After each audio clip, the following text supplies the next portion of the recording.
failure is part of life and it's part of business. So you have to really have thick skin when it comes to doing business. My name is Oakantse Alfred. Yeah, Lesedi is my middle name, but nobody calls me by my middle name anyway. I am a businesswoman, really.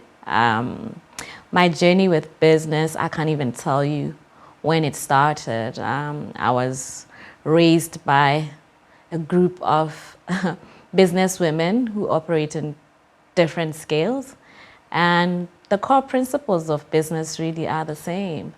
It's scaling that can seem more challenging. Yeah, so that's where I learned the basics of business from strong African women. So my journey with entrepreneurship started when I was in varsity.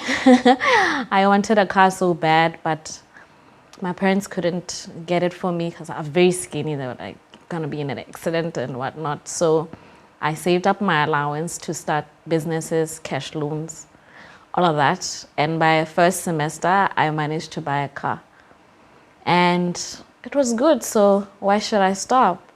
So throughout my 4 years of college, I was selling everything on campus. It wasn't distracting or anything. I was still living the normal life of a college girl, but I'd be the college girl with a backpack selling something. So after the car, then I just said, if I'm gonna start work, I would love to have a house so that nobody can mess with me. And I started building a house. I think the plot I bought in Block 10 at the time, Block 10 was still new, it was just bush. But you could see the vision if you had an eye for it. There were tarred roads, it was well serviced really. I think I bought the plot at like 60,000 or something like that. And I built the house specifically for me. Then I graduated and then internship. I did 1 month with government. I didn't like it. The parking lot as well didn't scream money for me. So I thought maybe it's because it's government. Then I moved to a private sector. I did that for 1 month as well, and I didn't feel fulfilled. I was in a lab. They don't allow nails. You can't wear your stilettos. And yeah, so I didn't like it, so I quit. And it was a very hard decision.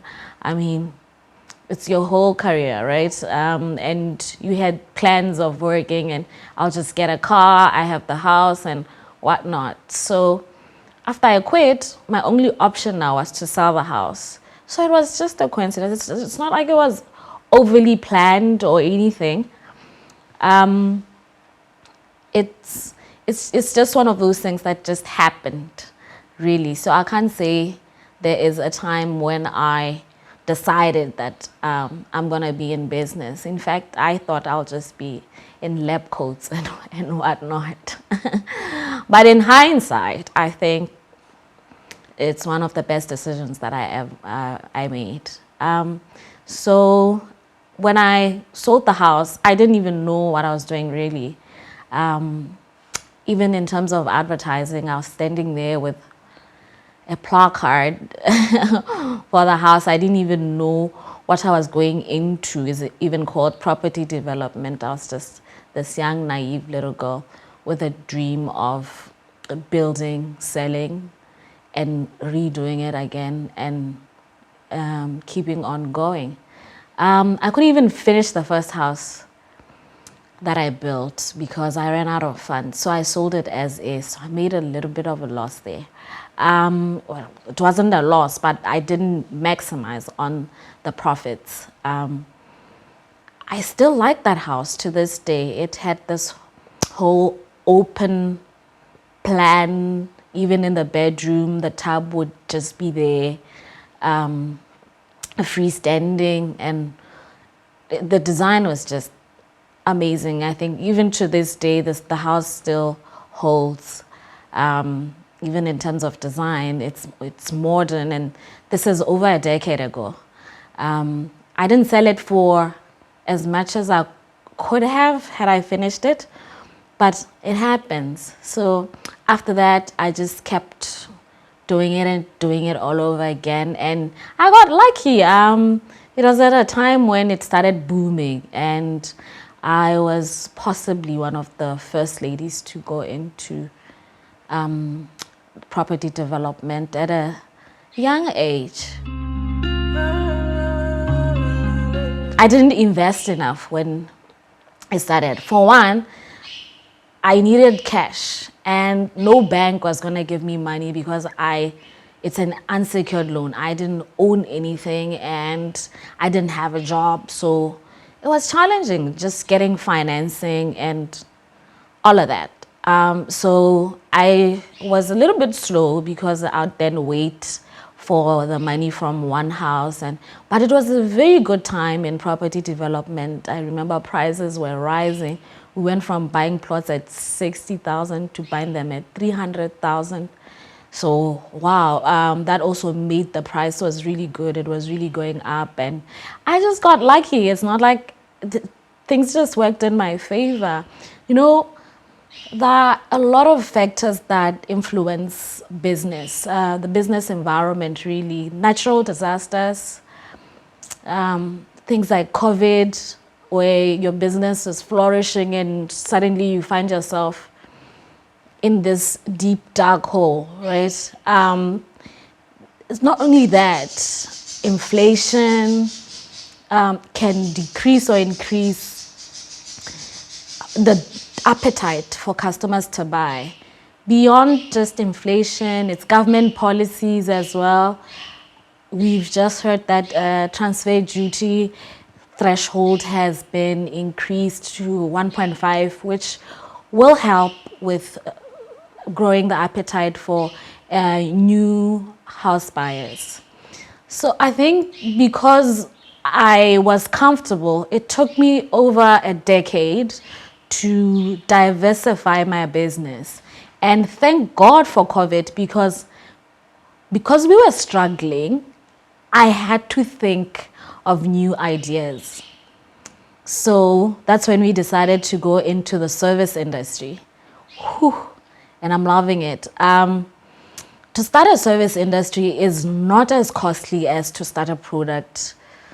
So really, I just wonder why it took me so long to max into something that is just so relevant in terms of what I'm doing. I always thought it would be challenging, but in the end, I just realized that you don't always have to do things yourself. You need help, so you can hire people to help you grow your business and to get into new industries. You have to register with certain organizations because this is a regulated business. But I started seeing it as a positive thing, not a negative thing, not a big challenge. You just have to comply and move on. A lot of young people, instead of really complying with the demands, like to just sit and complain about, oh, it's so hard, oh, they don't want us to go in. But it's not really the case. It's just comply with everything and then you're in. So throughout my career in business, if I can call it that, I did a business, good brands. I've tried a lot of things, and failure is part of the journey. I remember Good Brands was solid. It was a manufacturing and packaging company, agricultural products, but it just didn't work out because of a bad partnership. It's not that the demand was not there, the appetite was there, product was moving fast, but the bad partnership made it hard for the business to grow. It's still something that we could resuscitate now that we're a little bit older, a little bit more mature. It could definitely still work. we just couldn't keep up with the demand, and we were already in stores and we didn't know what to do. So that failed. Failure is part of life and it's part of business. So you have to really have thick skin when it comes to doing business.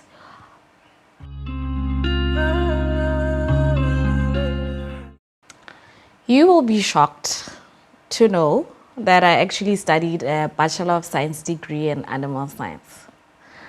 So I was all about biotech, making products, even testing products, agriculturalists. So really a lot of biology and chemistry. So people would ask why this new industry, which is real estate, it's so far from what you studied.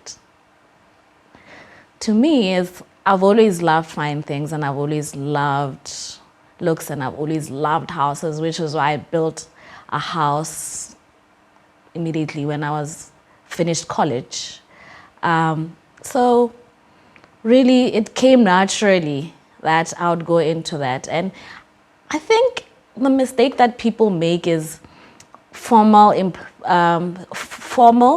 schooling is the only place where learning happens.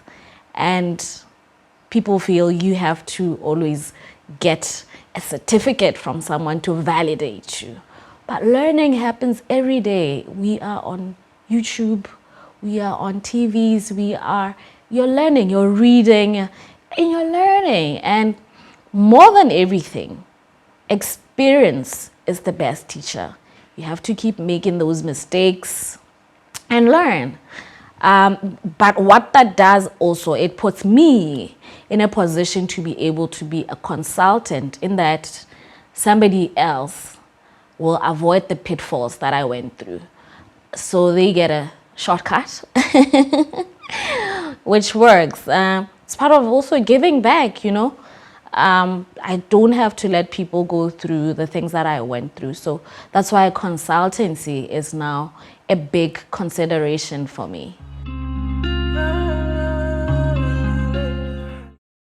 The notion that when you run a business, you aren't really working, I've heard that a lot. Like people say, oh, she's in business, she's self-employed, they make it like it's not work.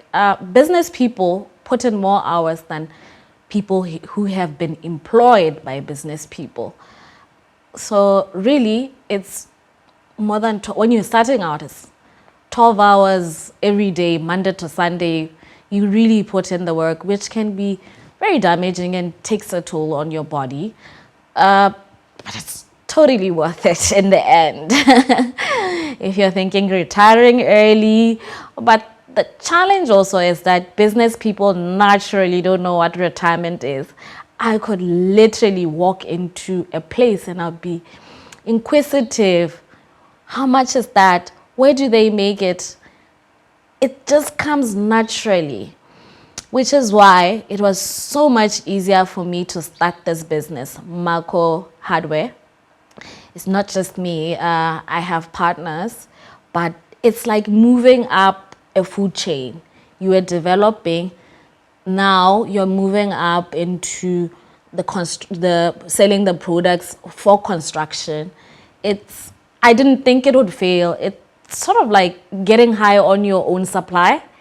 So it was a good development. I think after COVID, I started thinking out of the box and I started thinking about diversifying, and I'm excited about the future. I'm excited about this branding myself such that I'm able to do other projects. I've talked about a book. Maybe we'll have champagne or a drink. Who knows? The world is our oyster.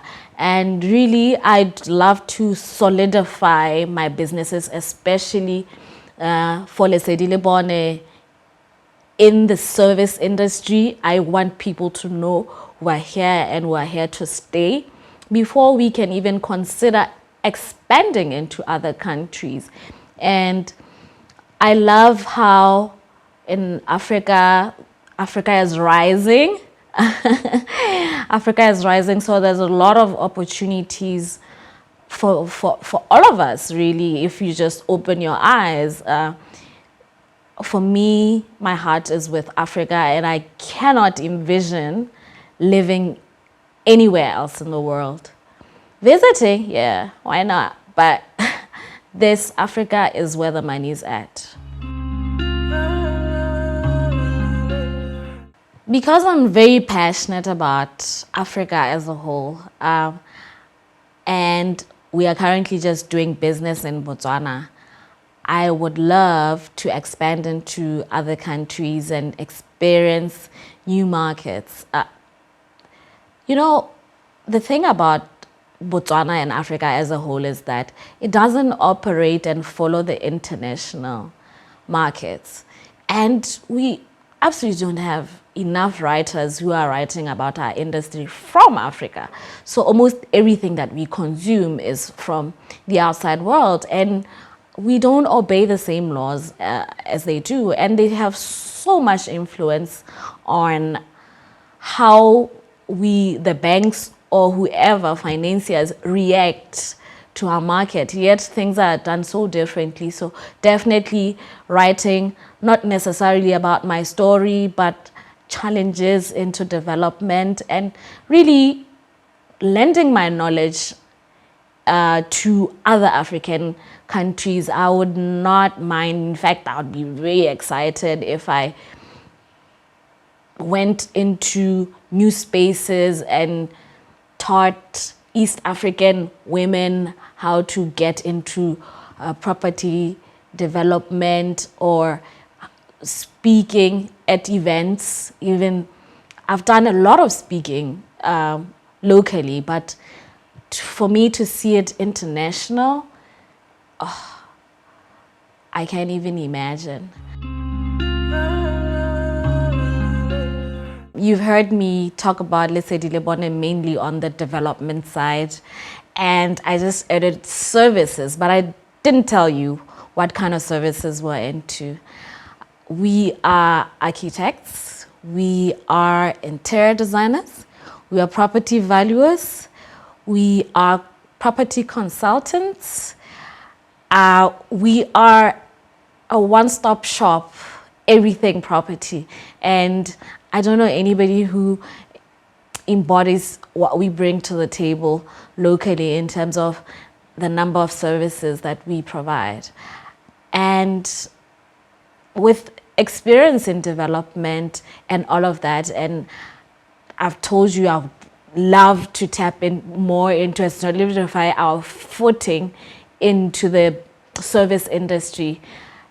Because I've consulted locally, I'm looking forward to working with women from outside, providing my expertise in consultation, and to even speak internationally, because I've done a lot of that locally. It would be such an honor if I'm able to take my talent internationally and also learn a few things. So really get in touch. Let's work, let's connect, let's reignite the fire. It's very interesting being a woman in this industry. I think because also I started at a very young age, just getting the respect you need from your workers, because most of them are men and they have a lot of experience in construction, and they see this little girl, they wonder, do you know what you're doing? And at first I went about it the wrong way, the bossy approach, but that didn't work. It got people to be more rebellious. So I had to change my system. I found myself trying to get people and understand where they're from. And that includes knowing people's personal stories and their journey. We'll connect on a deeper level when I know about your kids, their names, and you really feel like I see you. And everyone just wants to be seen and heard in the end. And I then worked so hard to show them the vision where I want us to go. And once people understand where you're going, they start to work smoothly with you. I'm so blessed. I have a really good team.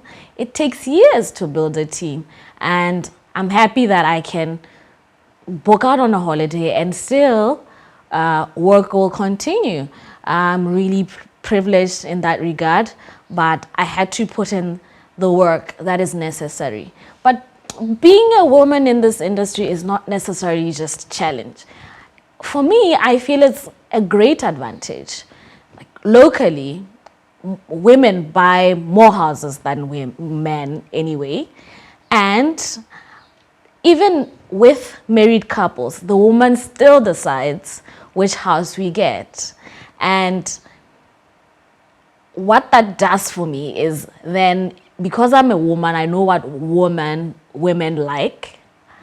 I am in a position to make the finishes that I would also love. So it's really been an advantage more than a disadvantage. And your strength in business really lies in setting yourself apart from your counterparts. And me being a woman has been that for me. So I'm very excited. I don't think I've been at a disadvantage like people might think. It's a positive thing, embracing yourself really, because nobody can be you, really.